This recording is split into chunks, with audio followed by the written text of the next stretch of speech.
We have a lot to talk about tonight, starting with the indictment of James Comey and the wholesale takeover of the Justice Department by the Trump political apparatus. But we'll also talk about his pursuit of another foe, the late-night comedian Jimmy Kimmel. We'll talk about Trump's views on Tylenol and Ukraine and much more. Joining me tonight at the table, Stephen Hayes, the editor of The Dispatch. Karen Tumulty is the chief political correspondent at The Washington Post. Ali Vitale is the host of Way Too Early and the chief congressional correspondent for the network currently known as MSNBC. And Nancy Youssef is a national security correspondent at The Atlantic. I'm sorry, I just have to make the MSNBC joke every time. Look, if you have to do it, you have to do it. I got to do it. I got to do it. Our name is what it is for right now. It's like throat clearing for me. I'm sorry. Karen, let's start with you. Give us the latest on the Comey indictment, and more importantly, what does it mean for democracy? Well, we saw a real rapid-fire series of events this week. Trump's own appointed U.S. attorney in the Eastern District of Virginia essentially refused to do this indictment after the president specifically called for it, so he was removed. A new acting U.S. attorney, Lindsay Halligan, was put in. Right. This is a woman who had been part of Trump's personal legal team, had been a White House aide whose mission had been removing what the administration deemed to be improper ideology at the Smithsonian. But she was going to be the woke inspector of this. She was. But now she finds herself as the acting U.S. attorney in Virginia who carried this indictment out. It's all of a page and a half. It's very quick read. The charges against James Comey are, among allegedly lying to Congress, these are charges that are very rarely prosecuted unless they are connected to other charges, right, and potentially could, put him in prison for 10 years. Right. I wanted you all to listen to Ty Cobb, the president's former attorney, who has become a critic. Listen to what he had to say about the meaning here. I don't think this can be reported as, 1 or 2 degrees of standard deviation from the norm. This is a wholesale 180 from the norms of what made America different from third world dictatorships, authoritarian regimes, and tyranny. Steve, understatement, overstatement, correct? No, I think he's basically got it right. I mean, the troubling thing, the indictment itself, we'll learn more about the case. We'll learn what they're going to argue in the coming days and weeks. But I think it's the stuff that preceded the indictment that is the most troubling. It's the fact pattern that Karen laid out. The firing of the previous The firing prosecutor. of the previous prosecutors, the reporting, widespread, credible, I believe, that all of these prosecutors didn't think there was enough to bring a case. The sort of the sequence of events that led up to this moment. And in particular, Donald Trump tweeting at his attorney general to go get this guy because I don't like him. Oh, in effect. Yeah. That is new. We don't see that very often. And it's not new for Donald Trump because he campaigned on retribution. He told voters, this is what I'm going to do. These are the people I don't like. I'm going to get them back. Yeah. But seeing him do it in this manner is so unlike the kinds of things that we've seen before. And I think that is, in part, what's alarming. And it should be said, this is the first. I mean, nobody thinks this ends with James Comey. Yeah. In fact, he's got a long list. Trump today said it will not end. Yeah. With I think this is a good opportunity for me to do my dramatic reading of the Pam Bondi Truth Social. I'll try to limit the drama, but you'll get the point. This is one of the most extraordinary statements Donald Trump has ever made, I think. Pam, it's almost as if it was a direct message to her that got out. Pam, I have reviewed over 30 statements and posts saying that essentially, open quote, same old story as last time, all talk, no action. Nothing is being done. What about Comey, Adam Shifty Schiff, a U.S. senator, by the way. Letitia, question mark, question mark, question mark. That's the state attorney general in New York. They're all guilty as hell, but nothing is going to be done. Then we almost put in a Democrat-supported U.S. attorney in Virginia with a really bad Republican past, a woke rhino who is never going to do his job. And then he goes on, Lindsay Halligan is a really good lawyer and likes you a lot. We can't delay any longer. It's killing our reputation and credibility. They impeached me twice and indicted me 5 times, exclamation point, and then all caps, over nothing. Justice must be served now. President DJT. So I don't know what this actually compares to in American history. It's as if, almost as if President Nixon, all analogies are imperfect, this one will be imperfect, but it's as President Nixon went into the press room and said, the Democratic National Committee is my enemy, and so I really think that the FBI needs to go right now and get all their documents at the Watergate and then give them to me so that we can manufacture a case against them.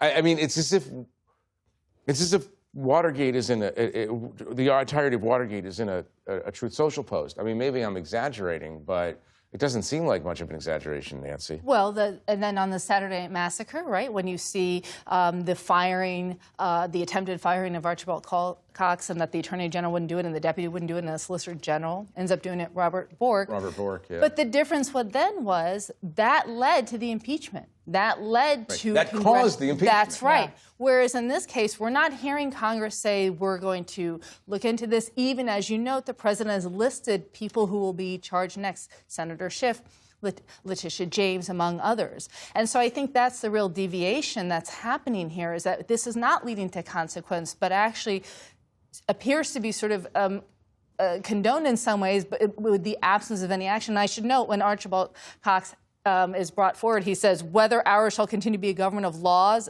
and not of men, now for Congress and ultimately the American people to decide. We're at this inflection point again, potentially with a different answer. Right. That was the inflection point that led to the re-deviation or deviation back to the norm. But you cover Congress. You're talking to these people all the time. Again, I'm trying to sound rational and logical and reasoned, but this is unprecedented. Yeah. And in ordinary times, this would provoke a seismic reaction on the part of a co-equal branch of government that is supposed to monitor the other branches of government. And has not really had much of an appetite to do so, whether it be through oversight or even just the simple appropriation of funds, which is literally Congress's constitutional job. Right. They've seemed to really be willing to farm that out. And we'll watch how that ends up playing out next week on the shutdown dynamics, which are not anywhere close to where we are here. Right. But I think that's the thing that I think is so striking here, is that Congress has at every turn seen controversial nominees who are loyal to the president, and really that's their only qualification, and they have put aside their concerns to just go along with the president. And we all knew that this Congress was going to look different because it's been remade in the MAGA image, but Trump has benefited from that at every single turn. The only thing I think about here, two things. The first is when he talks about not having a role in these prosecutions, it takes me back to the day that they got a raid on John Bolton's house. And Trump said, well, actually, I'm the chief law enforcement officer of this country. But no, I had nothing to do with it. And Bondi and others will brief me when appropriate. OK, so if he's the chief law enforcement officer of this country, and he's saying the names, Comey, Letitia James, all of these other people, let's take that into a courtroom. And it's why legal experts actually think that there's a chance that this case could get thrown out before it even begins. I didn't go to law school. Because it's prejudicing a case ahead of time? Because it's prejudicing a case ahead of time. And the idea of a vindictive or selective prosecution, which is typically something that's very hard to prove. And again, I did not go to law school, but we talk to lawyers all the time. Comey could have something there, and it's only exacerbated by the fact that the prosecutor now prosecuting this case actually has never done it before. Right. By the way, thank you for playing a lawyer on TV. I really try so hard. No, it was you excellent. You brought the drama. I had No, it was excellent. It was Nancy had a little drama in her presentation too, I noticed. But so this is that's interesting, and you really hit on something. After Watergate, this is our Watergate special, obviously. After Watergate, all kinds of protections were put in place around the Justice Department, almost like moats were dug and walls were built to protect the Justice Department from political interference. So the question is, do any of them remain today? when you have the President of the United States publicly telling the Attorney General who to prosecute, I think the answer is no. Is there anything in the building itself? Can they do anything other than quit in protest? Is there any? Which they have been doing. Right. Nothing. The careers have been quitting, but part of the challenge here is that Donald Trump has stocked the Justice Department with people who are loyal to him. I mean, last month, the chief of staff at the Justice Department gave an interview to Ruth Marcus at the New Yorker, and in effect said there's no difference between serving the chief executive and Donald Trump. We're working for him. And it's just such a departure from the way that people have approached the job, for one thing, but certainly talked about it for another. And that, again, is unprecedented. I need your expertise as a shrink here for a minute. Not for me, by the way, but for constituency that you understand, a conservative voting constituency that you've covered for a long time. Why is there such acquiescence to the destruction of a not obscure norm? This is not, we're not talking as a highly technical USDA rules that are changing slightly from administration to administration. We're talking about the defense of the idea that justice is blind and that the people who have the ability to change people's lives forever through indictment, prosecution, conviction, and imprisonment have no connection to the dispassion and impartiality that we've always held up to the rest of the world as a gift, right? As a symbol of our American advancement. Well, I said that the way that they talk about it is unprecedented, and I said it that way for a reason. I do think there is precedent for these kinds of political prosecutions and targeting of political opponents. Robert F. Kennedy, John F. Kennedy went after, used the IRS and the FCC to go after the rising radio right, which is what historian Paul Matsko calls these people. It was sort of the precursor to talk radio, and they said in an Oval Office conversation, in effect, go get them. Use the government to go get them. We saw during Barack Obama's administration, the IRS targeting conservative groups. You'd hear from MAGA people that Joe Biden went after Donald Trump previously. I think supporting evidence is weak in that regard. But I think the prosecution in New York was a stretch. A lot of people who weren't sympathetic to Donald Trump. The one that led to the 34 conviction. That led to the 34. So what you'll hear from MAGA voters is, this is the way that Washington always works. You're so naive that you're so precious that you think this is new and different. This is the way that it always works, and it's about time that we're getting. All right, what is your answer to them? It's not new and different. I mean, to a certain extent, you know, it's like the shock to find that there's gambling here. Of course, people use the levers of government to go after their political enemies for the reasons I just suggested. What I think makes this different is that he's so bold and aggressive and unapologetic about it. He's just announcing it in public. I'm going after these people. He will say, I campaigned on going after these people. He's got a list. Kash Patel, the director of the FBI, literally published a list of 60-some-odd people that they were going to go after if they took power. And now it appears that that's exactly what they're doing. Because when I talk with MAGA voters, they all have a list of people. Okay, but what about Michael Cohen? I mean, even just on the lying to Congress charge, right? You've got Michael Cohen as a prime example of that. There were others who they went after on these similar kinds of charges. The central difference, though, is that in many cases, those charges were paired with something else, something more grave. The other piece of this, though, is that President Biden and other presidents were not out there saying, this is the list of people and addressing Merrick, and giving a public statement about it. Merrick Garland, to much criticism, tried to stay as far away from the politics as if it wasn't inextricably linked with his job as Attorney General at that point as he possibly could. But all illusion of that is absolutely gone. Right. And so the expectation, so go ahead. But the other argument they make is that Trump was so persecuted. You know, that he was indicted multiple times, he was impeached twice, and essentially they see this as payback time. I know, but what's so interesting about that is, let's take just one of the Trump cases that's no longer relevant, legally relevant, but the sequestering of classified documents in Mar-a-Lago. That's not a weak case from what we can tell. That's a very strong case. So yeah, I mean, you know this as a national security correspondent very well, and that's, you know, there's a persecution complex, but many of the charges have many of the former charges have salience. No.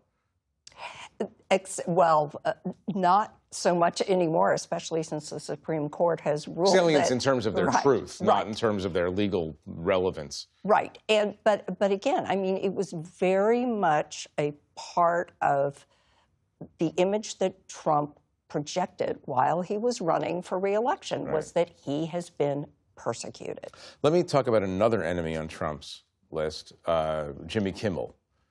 You never would have put James Comey and Jimmy Kimmel in the same bucket, but Kimmel's back on TV this week and defiant. And this seems to be a case in which maybe the Trump administration overreached a bit. I just want you to listen to what Senator John Thune, who hasn't said much about the hollowing out of the Justice Department, but listen to what he said about the First Amendment. Oh yeah, no, I'm sorry. I'm just gonna read this to you.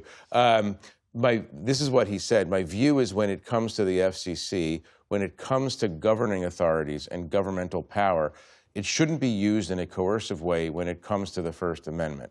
So what's going on here? Did Brendan Carr go too far? Brendan Carr being the chairman of the FCC, who on a podcast sounded very tough guy. This the easy way, or we can do this the hard way. Yeah, he did a tough guy thing, yeah. Well, look, it's funny that Stephen Colbert and Jimmy Kimmel are sort of canaries in the coal mine about threats to the First Amendment. And I think in this case, because of what he cited and the sort of ambiguity in terms of what about it demanded taking him off the air, something so present in everybody's house that you can watch Jimmy Kimmel anytime, I think made it something both palatable in terms of what people could understand, and also it was all out in the open. He said that they should face repercussions for it, and I think a lot of people in the American public saw this as an attack on the First Amendment, and so they could speak up in a way that actually had financial impact. They could cancel their Hulu membership, they could cancel their Disney membership to sort of force a change of events, and I think so the totality of it, it's somebody they know, it had financial repercussions, and you had Brendan Carr really tying the future of that show to the Disney company taking specific action, I think made it all sort of come to the American public's awareness in a way that other cases might not. Steve, Brendan Carr on his back foot? It's hard to tell, honestly. I mean, you had criticism, like you just read from John Thune. You had Ted Cruz comparing him to a mafioso. So that was pretty bold and aggressive from people who aren't typically bold and aggressive in their criticism of Donald Trump and his administration. But once Donald Trump came out, remember, Donald Trump, initially the MAGA explanation was, oh, he's not really threatening them. This isn't what it seems. And then Donald Trump came out and said, this is exactly what we're doing. This is exactly what it seems. And after Donald Trump spoke again, the criticism of the administration from Republicans went silent. They didn't continue to criticize. And it's an interesting sort of moment that they withheld their judgment after that. And it was a bit of a bank shot because where the FCC has its leverage is not against the networks directly. It's against the local affiliates. Right. So while Jimmy Kimmel came back on the air this week, we saw that two of the big affiliate companies, Nexstar and Sinclair, didn't put him back. Now they will.